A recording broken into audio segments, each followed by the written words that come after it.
On démarre. Alors donc, dans la séance précédente, on avait vu plusieurs niveaux de stockage d'informations. Le premier niveau, c'est au niveau de l'application.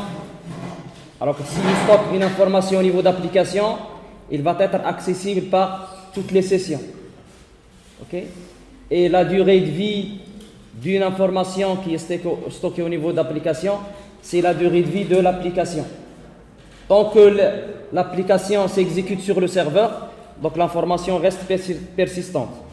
Deuxième niveau, je fais un stockage d'informations au niveau de la session. Donc l'information va être accessible par toutes les pages de l'application. La durée de vie de cette information, c'est la durée de vie du moment où l'utilisateur est connecté sur l'application. Quand il sort de l'application, c'est-à-dire quand il quitte l'application, la session il va être détruite, d'où les informations stockées sur la session vont être donc supprimées. Troisième niveau qu'on avait vu, c'est le stockage d'informations au niveau de la page. Donc c'est sur les view state. Et on avait dit que tous les contrôles serveurs stockent leurs informations au niveau de la page via la notion de view state, parce que tous les contrôles serveurs ont l'attribut enable view state égale à true par défaut. On peut désactiver cette option, donc on met enable view state d'un contrôle bien précis à false, et comme ça son état ne sera plus donc enregistré sur la page. Finalement, on avait vu le stockage d'informations au niveau du client. Donc les trois sont stockés sur le serveur. Donc le dernier moyen pour stocker l'information, c'est au niveau du client via les cookies. Donc on peut stocker les informations sur le browser d'un utilisateur, et on avait dit que cette information, la durée de vie d'elle, c'est quoi? La durée de vie d'une cookies.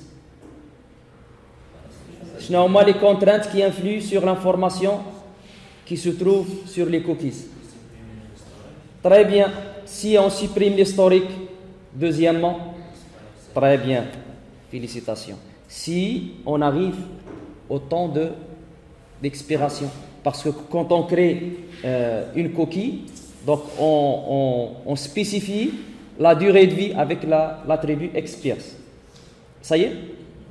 Maintenant, un autre moyen très utilisé pour vous, c'est le stockage d'informations au niveau de query string, c'est-à-dire on stocke l'information sur l'URL. Alors, query string, il permet de passer l'information dans l'URL sous forme clé-valeur. Donc, on va voir ça directement sur un projet.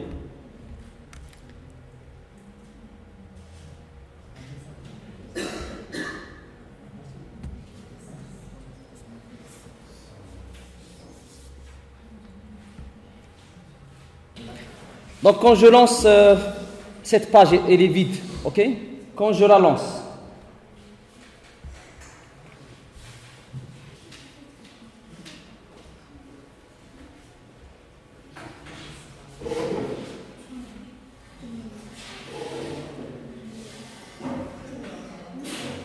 voilà, donc la page ne contient rien.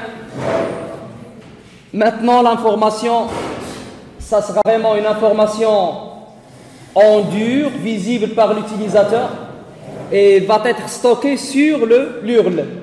Okay? Donc, pour stocker une information sur l'URL, donc vous commencez par point d'interrogation, c'est ici. Vous mettez la clé valeur, par exemple le nom, Ali. Okay? Donc, ici, j'ai stocké une information sur l'URL. Donc ça, c'est ce qu'on appelle la logique de query string. Je dois aller récupérer via le query string. Alors ici, on avait introduit une information dans l'URL. Okay? Alors la clé, c'est le nom, la valeur, c'est Ali. Alors je veux récupérer cette information dans la page. C'est ce qu'on appelle le query string. Alors pour ce faire, Alors, pour récupérer l'information, je dois utiliser donc la partie code. Dans la partie load, je dois récupérer donc les informations qui se trouvent dans le query string. Donc, l'objet request contient la collection query string. Ok? C'est une collection qui contient la valeur de la clé. Donc, je cherche la valeur de la clé non. Ok? Là, pour afficher l'information, je vais ajouter ici un label.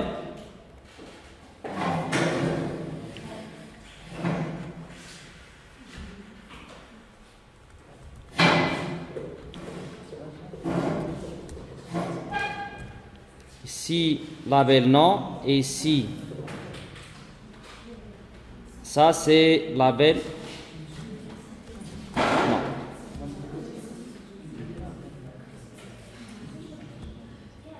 Alors, je veux récupérer donc l'information qu'on a ici.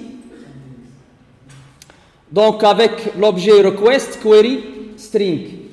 Alors, je dois vérifier tout d'abord est-ce que il y a donc un query string dans le nom, il s'appelle non. Donc, tout d'abord, je dois mettre ça dans la clause if pour faire la vérification. If ça, not égale nul, c'est-à-dire il existe.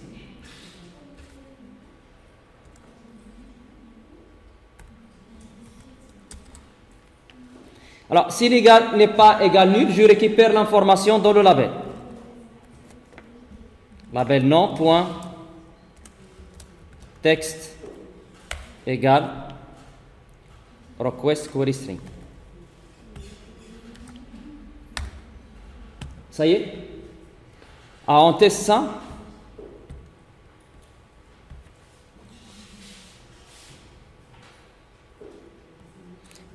Il n'y a rien ici. Si j'ai une information ici, dans le query string, qui s'appelle non,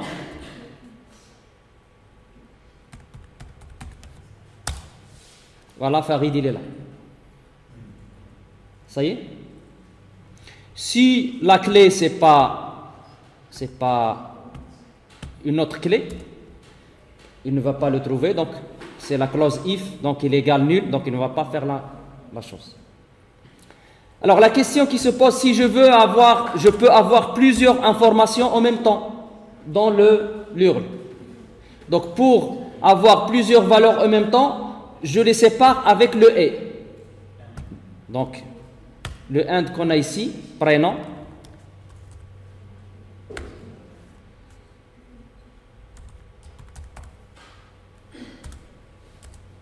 Donc là il a récupéré le nom, je dois encore récupérer le prénom.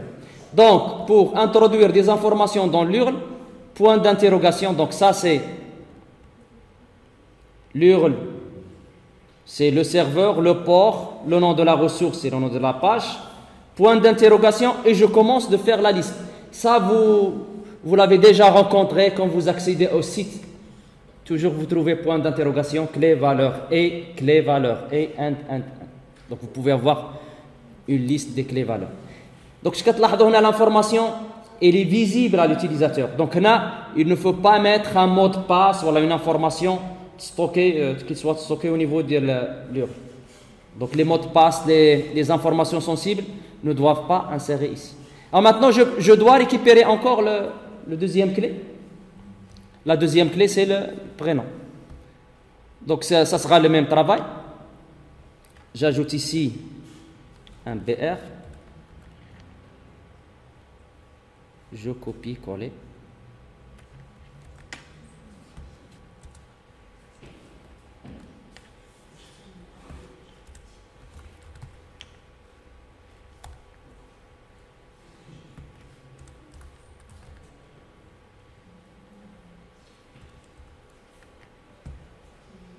Alors, qu'est-ce que j'aurai ici dans le code?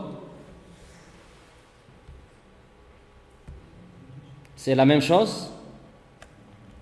Je dois tout d'abord vérifier, puis. Donc ici, c'est prénom. Prénom. Ici, c'est prénom. J'exécute.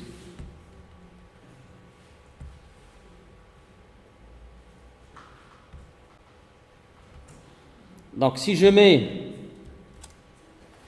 le prénom au départ, donc il va le mettre.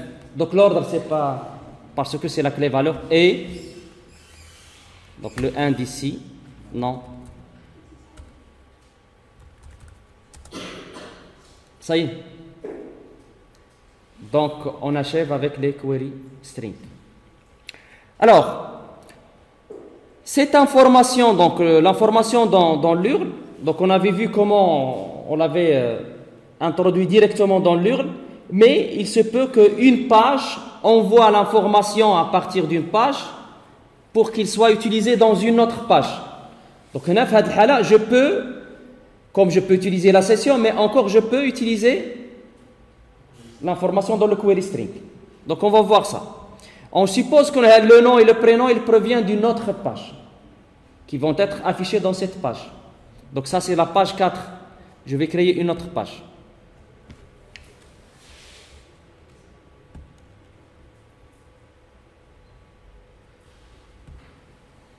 Je suppose que la page 5, il va envoyer les informations vers la page 4.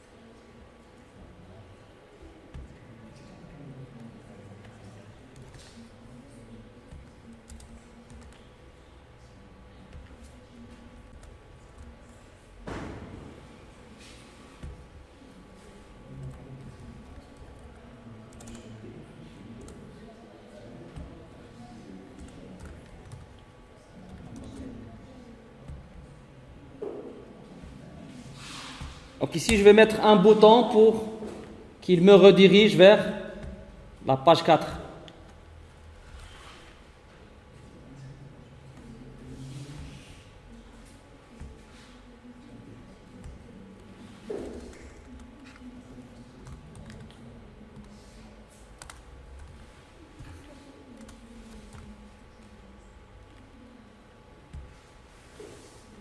Voilà ce que j'ai. Ok? Donc les informations que j'ai ici, je vais les envoyer vers l'autre page via l'URL. Alors, pour passer d'une page vers une autre page, on utilise response redirect. Ok? Response redirect. Pour passer d'une page vers une autre page. Donc, je vais dire response redirect. هنا كنعطيه l'URL, c'est un string. Ok? Mais toujours l'URL, il doit commencer par un tilde. Celle-ci. Ok? Puis slash. Puis je donne la ressource. Alors, هنا عندي la page web form 4, il est directement dans le dossier du projet. Ça, c'est le chemin relatif. Ok? Donc, slash, هنا كيعطيني tous les ressources اللي كاينين هنا localement. يمكن يكون عندي هاد le formulaire dans un dossier. Donc, il est quand dans un dossier, je dois mettre slash le nom du dossier, puis le nom de la ressource. Est-ce que c'est clair? Donc, هنا le web form 4, il est directement dans le dossier du projet. Donc, je le mets directement. Donc, web form 4.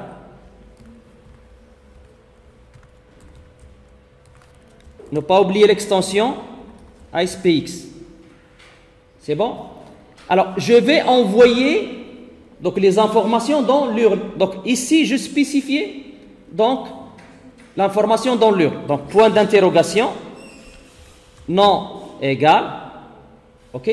دابا هنا باش ما نخدمش هنا نخدموا بشويه انتيليجامون هادشي ما نديروش ديريكتومون هنا باش يكون سي النصيحه نبقى نديرو هنايا URL string غادي نديرها اون كومونتير string تبعوا معايا مزيان هنا URL égal string format très bien ونعطيه الفورما ديالي كالمومون سون بروبليم Donc, je vais ça.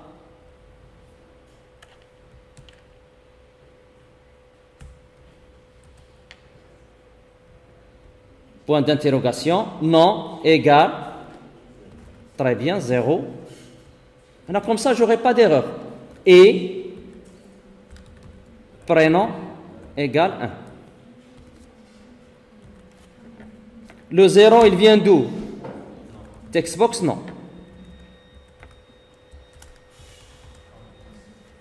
Le deuxième fin rédigé, textbox, prénom. Point texte et point d'interrogation. Point texte et point virgule. Ça y est. Donc là, j'ai formaté mon URL. Donc je vais dire là, réponse, redirect vers l'URL que je viens de créer. Ça y est. Donc on teste. Oui. Ah, ils vont être récupérés automatiquement. Les اللي غتطلع هذيك في اللود il va la récupérer. Ça y est. هنا vous devez noter ça ياك. أو دابا درتكم en gros. Ça y est. J'aurai pas de problème. كانوا 3 ولا 4 avec des et ainsi de suite. Ça y est.